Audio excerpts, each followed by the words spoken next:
तब्बल 34 वर्षांनंतर श्री आदिनाथ दिगंबर जैन मंदिर येथील पंचकल्याणक प्रतिष्ठा महोत्सव दिनांक 18 डिसेंबर ते 23 डिसेंबर 2024 या काळात पट्टणकोटलीमध्ये होत आहे, ज्यामध्ये विविध कार्यक्रमांचे आयोजन करण्यात आले आहे. श्री आदिनाथ दिगंबर जैन मंदिर हे हेमाडपंथी शैलीचे मंदिर आहे, जे की इसवी सन 11व्या शतकामधील आहे. या संबंधित काही लिखित पुरावे आहेत, जे म्हैसूरमधील एका संग्रहालयामध्ये मिळाले आहेत.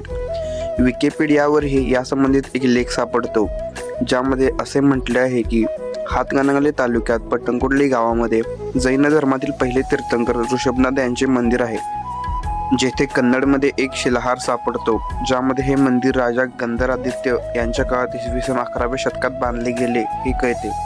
मंदिरात अलीकडच्या काळात काही आधुनिक बांधकामे करण्यात आले आहे. पंचकल्याणक प्रतिष्ठा महोत्सवासाठी येत असणाऱ्या श्रावक आणि श्राविकांचे पट्टणकोटलीमध्ये सहर्ष स्वागत आहे.